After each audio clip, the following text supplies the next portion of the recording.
491,000, if I'm not mistaken. Yes, 490,000 to be exact. 490,000. Yes. That assumes na lahat ng anak ng 4-piece na college level ay papasok sa kolehiyo. Correct. Okay. Tama. Pero alam po natin that the number is probably closer to 50 to 60%, no? Pwede ho yun. So, actually, tama ho kayo, no? Ang transition rate ho natin from senior high school to college, ang mataas po, almost around 80% because of the free higher education. Dati nakikita ko siya on average, mas 60%, na tumaas dahil lahat gusto mag-aral. So in-expect natin itong 4-piece between maybe 60 to 80%, more or less. So may konting espasyo, Mr. President, Yes, Mr. sa President, pondo. for sure. Gusto kong pag-usapan, no? Yung isang sinusulong po namin, nabanggit na namin to sa CHED, unang-una po ay na pwedeng magamit yung test para sa RLE ng mga nursing students natin, no? Alam ho natin na ang ating nursing students may added burden sa kanila, which is the RLE, yung related learning experience, na para sa marami po sa kanila, sometimes yan pa yung rason kung bakit sila nagda-drop out. So kung mamarapatin po ni Mr. Chairman, and this is in the works naman sa test guidelines, sa CHED guidelines for tests, na masama ho natin na pwedeng mag-avail ang ating nursing students ng tests na pwedeng gamitin for their RLE. Kasi marami rin pong nursing students na nagda-drop out dahil wala pong pambayad ng RLE. What do you think, Mr. Chairman? Well, Mr. President, una-una kung qualified sila in a sense na galing sila sa mga mahirap na pamilya. Yes. At kasi ang direction po ng TS ay allowance to sa pagbili ng mga expenses. So in line naman siya. Poor but deserving student, and then pangbili rin to ng kanyang mga expenses. So in line naman with the principle. Yes, and imumungkahi namin yan, Mr. Chairman, sa CHED na payagan. Kasi up to this point, hindi pa napapayagan yung paggamit ng TES para sa RLE ng mga nursing students, no? And if possible, Mr. President, we can discuss if we can make this a special provision as well, no? The other one, Mr. President, na gusto kong banggitin, gusto ko lang rin pong bumalik dun sa spirit of the law. Of course, we were all there when we made the law. Definitely po, Mr. President, you know, ang priority talaga yung 4-piece families. In fact, the wording of in 10931 is listahanan 2.0, no? I know that it's already listahanan 3.0 now, pero ang spirit po noon, yung pamilya ng 4-piece. So yun yung pinakaunang tutulungan po natin.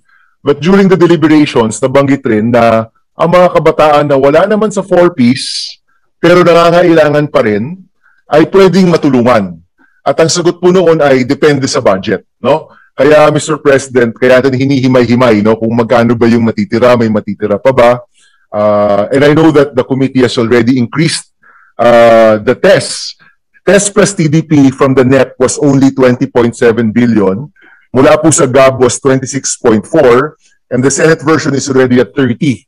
So from the NEP, nag-increase na po tayo ng 9.3 billion. No? Malaki na po yung na-increase natin. Pero imumungkahi ko lang po na sana meron tayong espasyo para sa mga nangangailangang nursing students, yung RLE, magamit po nila yung test para dito. At pangalawa, yung tinatawag po nating students at risk of dropping out, o SARDO, no? It's a new term we're coining, yung SARDO, na kung saan kung may isang estudyante nagkaroon ng emergency sa kanyang buhay, and we've seen cases like this in our everyday experience here in the Senate, nagkasakit yung parents or nagkaroon ng dilubyo and at risk sila of dropping out, sana pwede pa rin silang mag-avail ng test, no? Kasi alam naman po natin na pondohan natin, lampas naman dun sa 4-piece. So, Mr. President, while keeping the prioritization of the 4-piece, I'm hoping that we can accommodate these two groups, no? Isa po, yung RLE ng mga nursing students na nangangailangan, at pangalawa, yung mga estudyanteng at risk of dropping out, no? Ang maganda po dito, kapag test kasi, and this is why I also want to fold in TDP sa test, dadaan talaga ito sa ating mga eskwelahan. Is that right, Mr. Chairman? Na kapag test, it's the school that distributes the funds.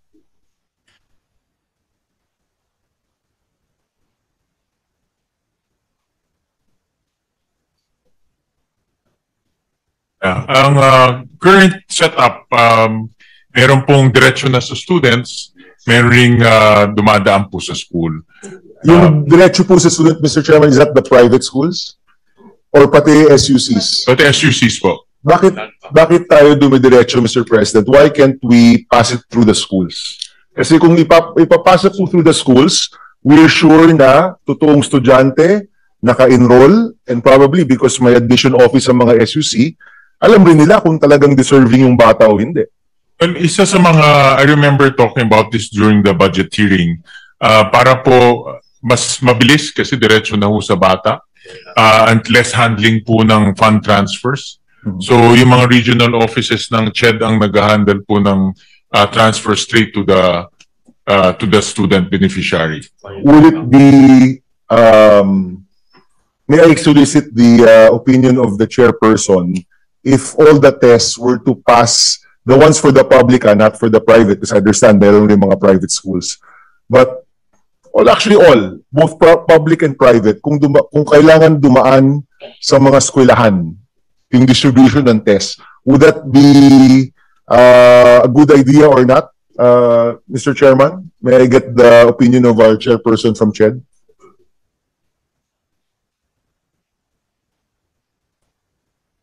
Yeah, I remember talking about this nung hearing. Ang nagiging issue po with the SUCs, yung liquidation. So, for example, ibibigay po sa kanila yung pondo, tapos sila po magbibigay sa mga students. May mga cases po na either mabagal yung liquidation ng pondo.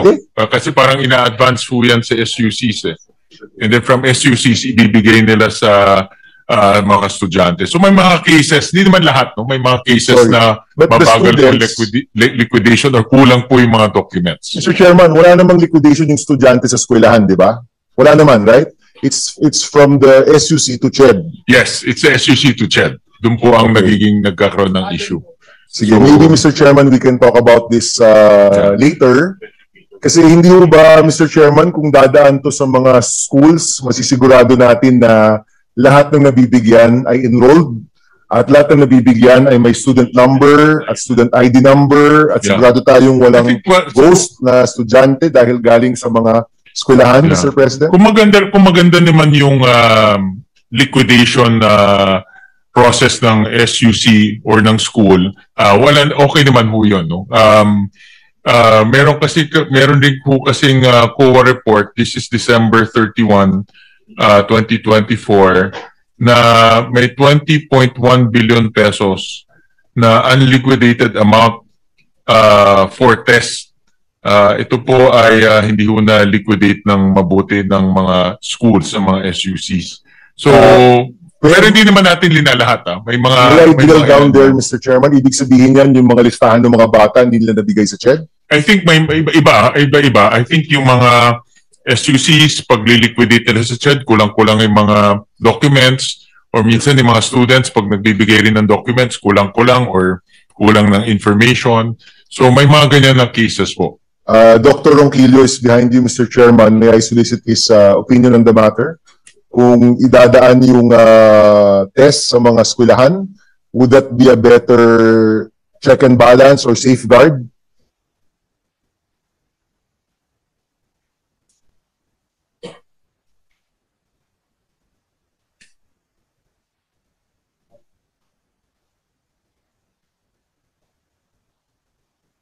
Sa pasok po through President Ronquillo, mas pabor ho siya na diretso sa student para less handling po at wala ng liquidation issues. How do we check, Mr. Chairman, that the student is enrolled in the SUC? So, ang ginagawa nila, pumupunta ho sila sa regional office, doon po sila nag-a-apply at doon din ho sila nagsasabit ng mga dokumento, and then from there, dinediretso na ho sa students yung allowance nila. But how is there a check on those documents? How do we check that they are actually students of the schools that they say that they belong to?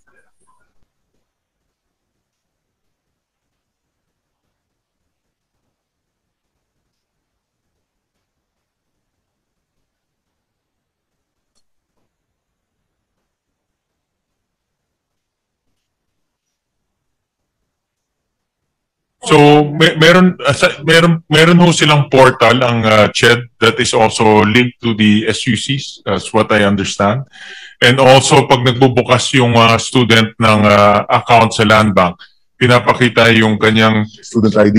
certificate of registration, Mr. Okay. President. So we're sure, Mr. Chairman, na ang 1.5 million na nakakakuha ng test ay talagang mga naka-enroll sa mga kung saan nila sinabing naka-enroll sila.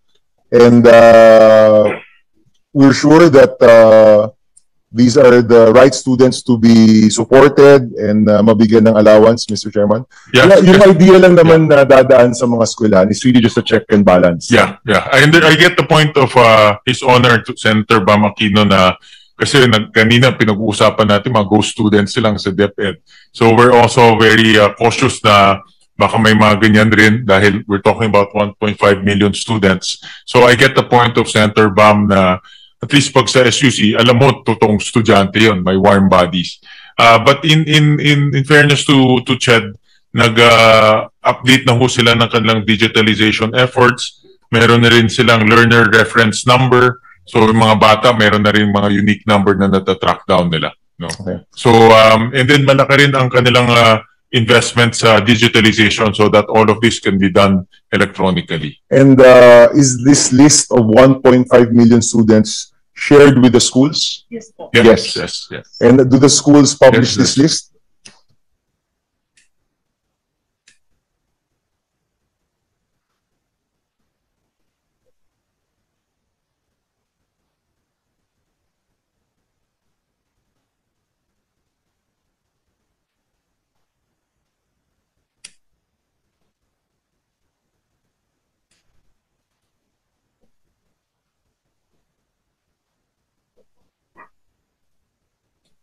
So meron pong information sharing ang mga SUCs and CHED.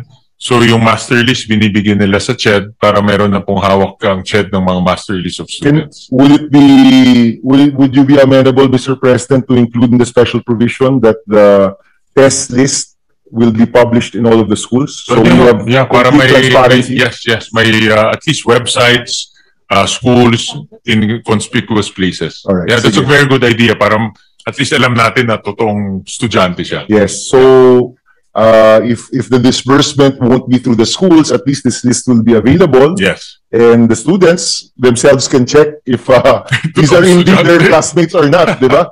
Hindi naman ho sa may suspecha tayo, but I think we're moving towards an age of more transparency. No? Palagay ko yun naman talaga yung hinahabol ng taong bayan ngayon at hindi humalit na pera to, 30 billion po ito. So maganda po na nakapublish po ito. May solicit comment from Chairperson Agrupis? Sinasabi lang ho ni President Ronquillo na baka may data privacy issue kung piprintin name. So sabi ko i-check na lang nila with their legal counsel. At the very least yung student number. No, at the very least, but let's check the legal team kung merong violation of data privacy. But nakikita ko yung punto ng ni Senator Bam para malaman natin na totoong tao talaga ito. No? Kasi kanina sa DepEd, I'm sure you've heard na nakahuli sila ng mga ghost students sa senior high school voucher program. So ito lang is we want to make sure na walang ganun na What you can do, Mr. Chairman, as a suggestion is when they apply for tests, there's a waiver. No? Because kung tumatanggap po tayo ng suporta mula sa gobyerno, we should be transparent about it. No? I think that should be par for the course, Mr. Chairman. No? May consent lang. Yeah, that's an idea that CHED and the PASO can explore and they can also consult their counsels on that posting or uploading of names. Okay. So, Mr. Chairman, let me just go back, no? And paghuli ko na po ito kasi good morning na tayo. Una-una, there's 5.7 million students in our SUCs and LUCs na nakatanggap ng libreng kolehiyo. And that's a number we can all be proud of. Correct. Ano po yan? Madaming pamilya po dyan na tutulungan. There's another 1.5 million, most of whom are part of this 5.7, but not all are part of this 5.7, that receive some kind of allowance mula po sa gobyerno. Merong 15,000, may 20,000, may 27,000.